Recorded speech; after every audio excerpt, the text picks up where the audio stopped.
A wild, wild race at the Glen. Shakes up the playoff bubble. Shakes up who contends for the lead. This was a wild, wild race at Watkins Glen. If you were a playoff contender, you more than likely had problems. So let's talk about it. Race recap at Watkins Glen. What's going on, ladies and gentlemen? Welcome back to another NASCAR post-race review, Watkins Glen edition.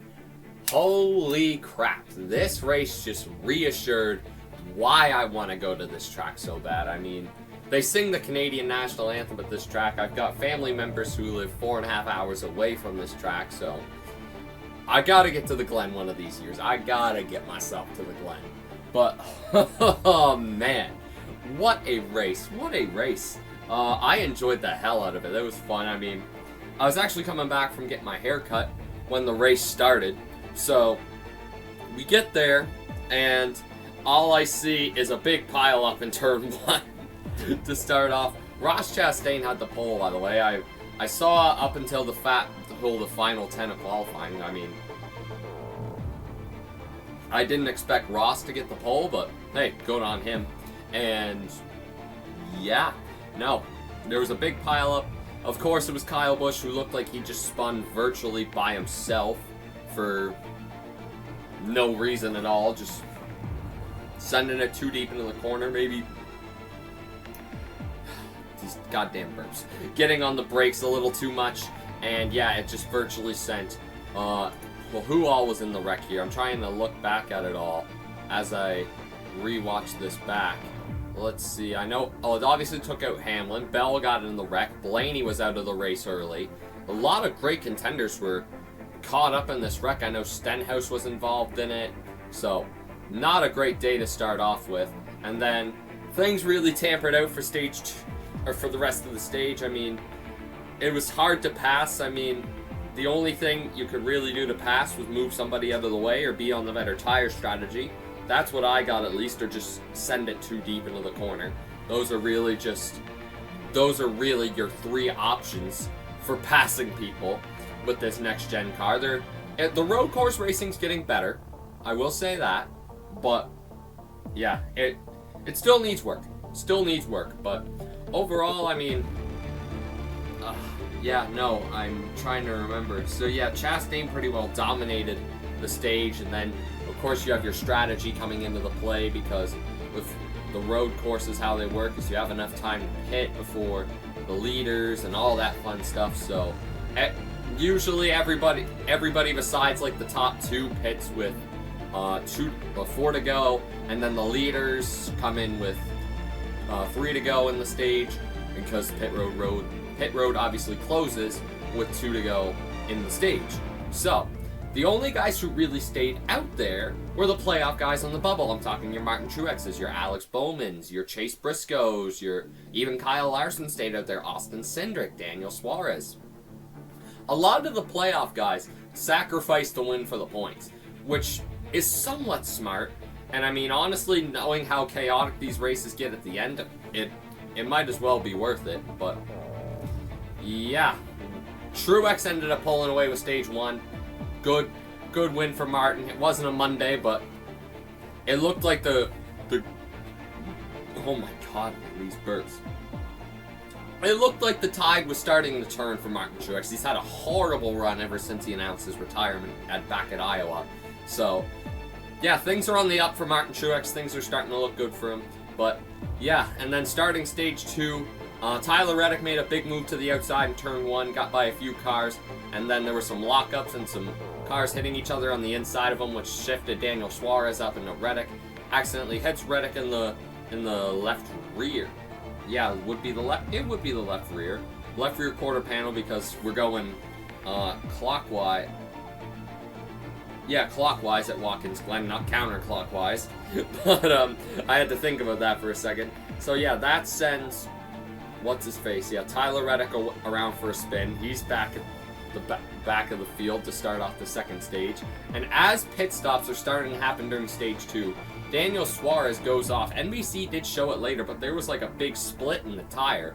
Don't know where that came from, but as he was entering the second to last corner, Suarez spins around. His rear tires are stuck in the gravel.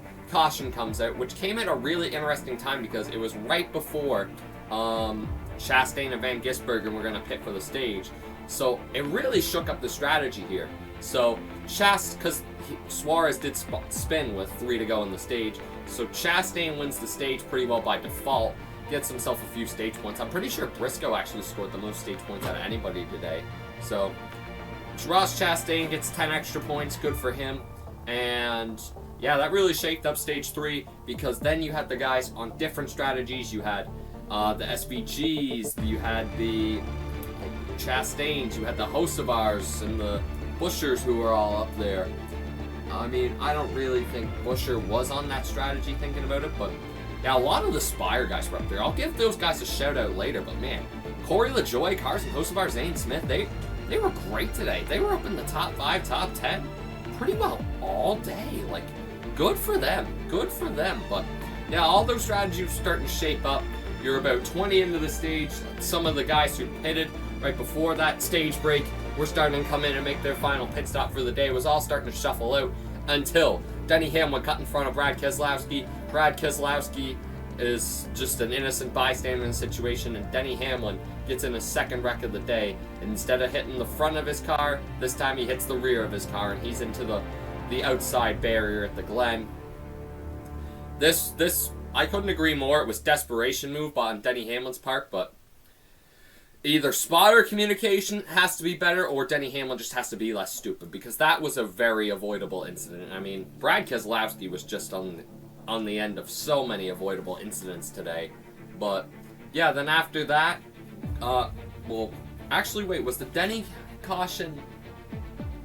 Oh my god, I can't even remember that part now. So much happened today. Oh yeah, so that would have been at like the very beginning of the stage, I think. So yeah, because Denny Hamlin got time to get back on the lead lap and all that stuff. And then that would have been like before all the strategy parts. So like, forget everything I just said about the strategy and all that. That all comes later.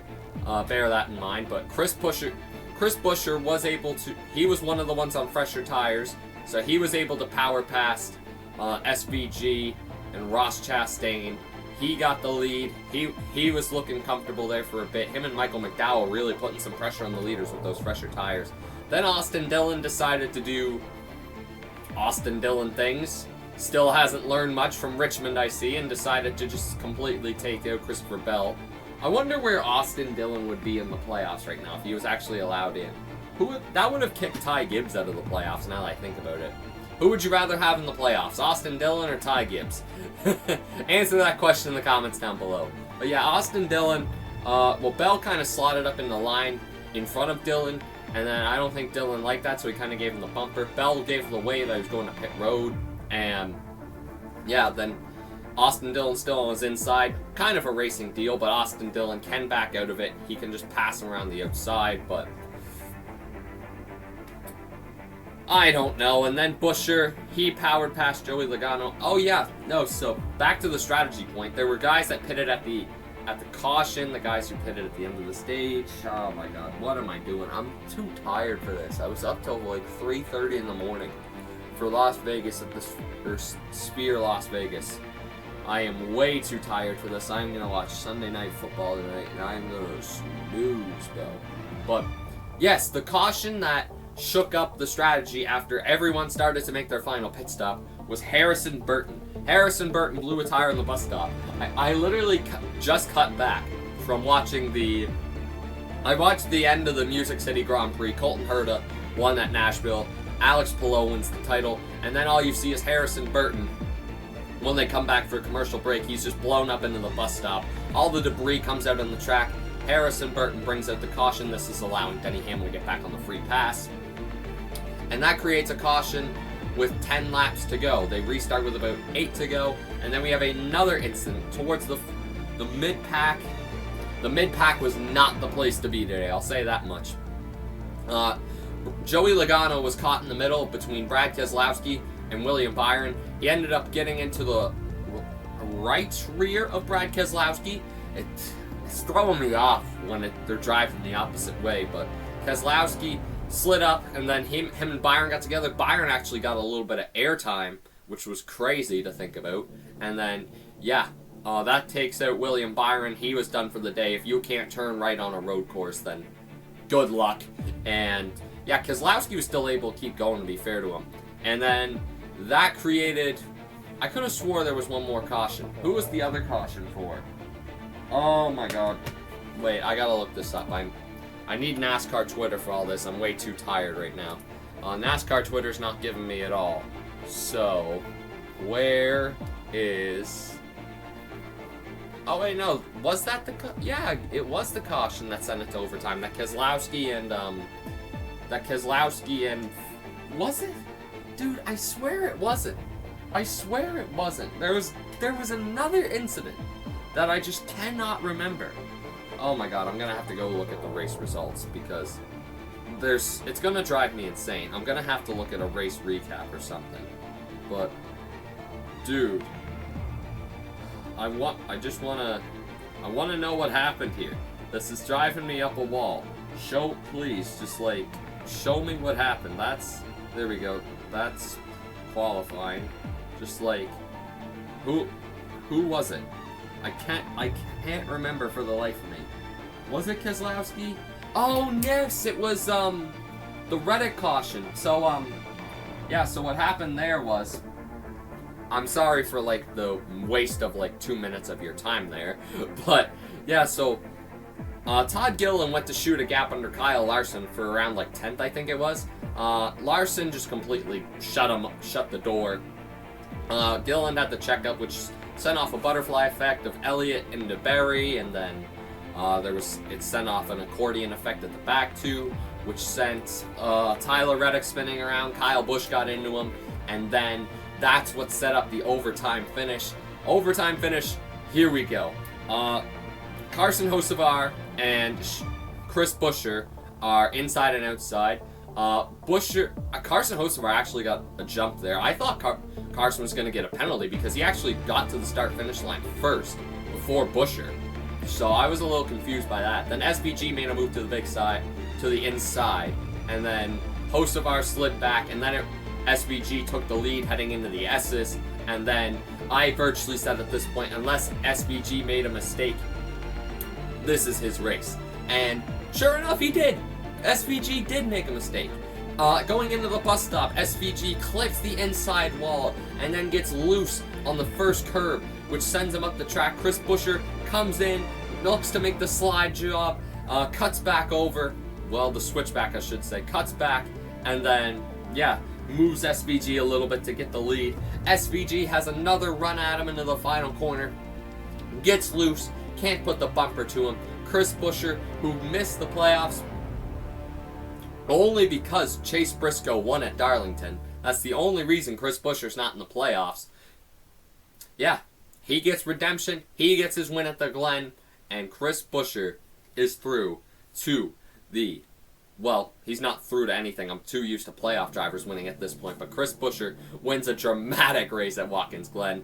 It was... When I seen Buescher and SVG making contact, I know this is a funny comparison, but especially considering the teammates and like nations that these guys are from, it really reminded me of Marcos Ambrose and Brad Keselowski in 2012. Once I seen Buescher and SVG make contact heading into the hairpin there or whatever right after the bus stop, I was like, oh, this is Marcos Ambrose and Brad Keselowski all over again. I think I said it on my live reaction. I'll be out on YouTube Shorts tomorrow, but Chris Buescher gets the dub. Good to see him get a win. I mean, he's been so close so many times this year. Darlington and Kansas, those are the first two that really come to mind. The spring Darlington, that is. But yeah, good for Buescher. He's got his win. Sucks for SVG. He's a living legend. Mike, I was on the hot lap. Have to live out the memes, you know. But good for Chris Buescher. He's got his win. But now, let's talk let's go over your finishing results first, because there is a lot to talk about there. So, here is your top 10 from Watkins Glen. I want you to think about this for 2 seconds. Chris Buescher wins the race followed by Shane Van Gisbergen, Carson Hocevar, Ross Chastain, Zane Smith, Chase Briscoe, Michael McDowell, Corey LaJoie, Ryan Preece, and Austin Cindric. How many playoff drivers do you hear in that top 10? The correct answer is 2. And the 2 that you probably wouldn't expect to be in the top 10 were Chase Briscoe and Austin Cindric. Austin, not to spoil what the playoffs look like now, but Austin Cindric's 43 above the cut, like plus 43 above the cut line. How did that happen? How did that happen? I don't know. I honestly don't know. I really don't. I would love to know how that happened. I mean, he was up getting all the stage points and stuff, and he had a good Atlanta, so that would help, but it was like, I rarely heard Austin Cindric's name all day, but I want to give a few shout-outs here. Michael McDowell had a great race. Corey LaJoie, consistently in the top 10. Ryan Preece put himself in the top 10 when it mattered most. Love that guy to death. He knows how much I like that guy. I met the fella, he's a sick fella. Zane Smith put in the top 5. Great result. Carson Hocevar had a shot at the win. Wasn't meant to be. I was rooting for Carson at the end. I thought I would have... I mean, as someone who's interviewed Carson Hocevar and got to meet him personally, I was really rooting for Carson, man. I like the guy. I don't approve of some of the things he does on track, but I feel like if anybody had the chance to just meet Carson Hocevar outside of the car or whatever, they'd have the exact same opinion of him. I really think Carson Hocevar is really nice, really chill, down-to-earth guy, and yeah, it doesn't excuse some of the things he's done in a car, but once he grows up a little bit, that'll all change. I mean, I want to right hook people in iRacing all the time, but we live and we learn. But going through the rest of the results, Noah Gragson pulls off a solid 11th place finish. Kyle Larson in 12th. Daniel Suarez pulls off a 13th. Christopher Bell, considering he gotten 2 wrecks and finished 14th, that's pretty impressive. Joey Logano, Todd Gillen, Bubba Wallace, Alex Bowman, Chase Elliott Martin, Truex. Yeah, Truex was in that Reddick caution as well, so Truex had some interesting points to say. I mean, he has a very clear point in saying when, in his post-race interview, he said, I don't know why we're called the best in the world, but when it comes to the end of these races, all we do is clean each other out. We don't even race. Great point. Racing discipline has to be back. Why do we just clean each other out all the time? I don't know. But John Hunter Nemechek, Ty Gibbs, Denny Hamlin pulls off a 23rd after being in 2 wrecks, so for all you Hamlin haters, you're gonna love how the playoff bubble looks. Harrison Burton, Josh Berry, Brad Keselowski, Tyler Reddick, Austin Dillon, Justin Haley, Kyle Busch, Daniel Hemrick, Juan Pablo Montoya, who only really got shoutouts in the beginning of the stage. I figured the jet dryer situation was going to be mentioned at least once, but it wasn't. But it was cool to see Juan Pablo back. I'm pretty sure he had a failure or something happen in the race, so that's why he's back there. But cool to see Montoya back in the Cup car. Maybe he can do a few one-offs here and there, but it's cool to see Montoya back. Eric Jones, William Byron, Kaz Gralla, AJ Allmendinger had a transmission early in stage 1, like first caution in stage 1. Don't know what happened to the dinger, but Ricky Stenhouse and Ryan Blaney round out your results. Let's look at the playoff bubble. I gotta say, Bristol is gonna be interesting. I thought Denny Hamlin would be lower to the cut line. I honestly thought Denny Hamlin was Martin Truex Jr. situation, but Hamlin was able to make up a few more spots, which help him out a lot in the playoff hunt. But what interests me is a lot of Joe Gibbs guys are near this cut line. But let's talk about the obvious first. I mean, Joey Logano, he's fine. He's got his win. Christopher Bell, unless Bell wrecks early at Bristol, he's fine. Austin Cindric, as long as he finishes like higher than 25th, he's fine. Alex Bowman, he should be good. Daniel Suarez, unless I'd say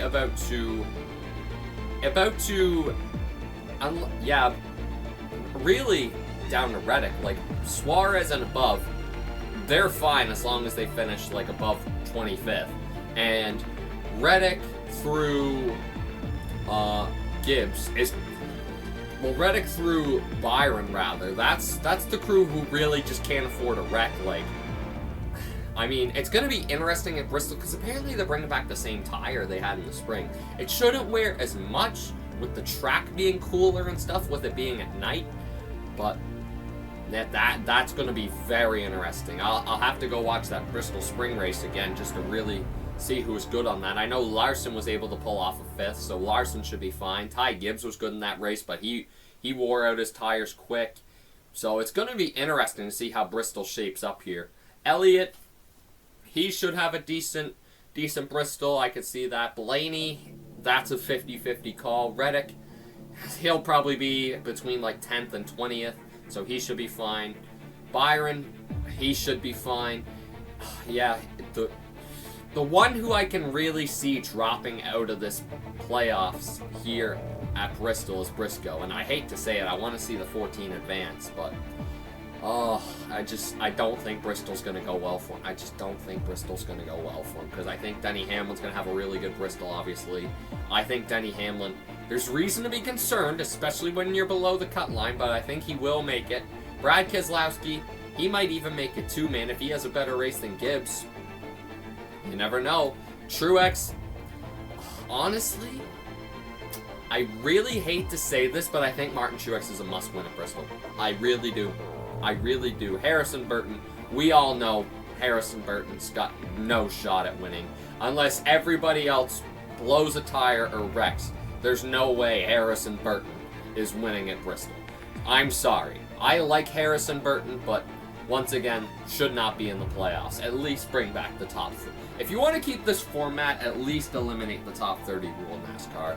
But, well, we'll bring back the top 30 rule, I should say. But I really do think Martin Truex is a must-win. Brad Keselowski is probably the same, to be honest. I think Brad Keselowski needs to have a good, well, he definitely needs to have a good Bristol. He's 12 points below the cut line, which amazes me. I didn't think Brad Keselowski would be 12 points below the cut line, but luck has not gone his way in the playoffs. He could have used some of his teammates' luck, I'll say that much, but, oh man, that Bristol night race. I won't have the Bristol night race post-race review out till, like, Monday? Yeah, because I'm heading to the girlfriend's for a weekend, so I'll have that Bristol post-race review out as soon as I possibly can, but that is going to be one interesting race. I am very pumped for that Bristol night race.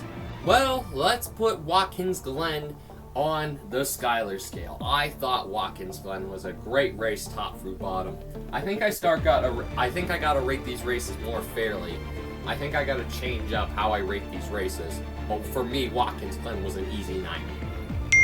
Tire strategy, chaos, the right amount of chaos. It wasn't overboard with the chaos, but it was a good amount of chaos for any fan to be like, oh, this is awesome.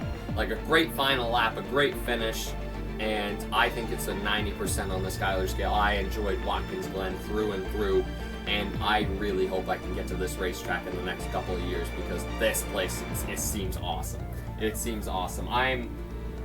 Next year I'm planning to do New Hampshire and Pocono, obviously, but maybe 25, maybe 26 I'll get to the Glen. I really hope I do, but, well, that's a conversation for another day. I'll keep it in mind, but yeah, guys, hope you enjoyed today's video. If you did, make sure you smash that like button, leave a comment down below, subscribe and notifications turned on so you never miss a future upload, and if you want early access to all my content, make sure you join the Patreon. But yeah, guys, I will see you for the next episode of the post-race reviews on a late edition of these post-race reviews. Probably sometime Monday you will see my Bristol post-race review. I'll see you then, guys. Take care and peace.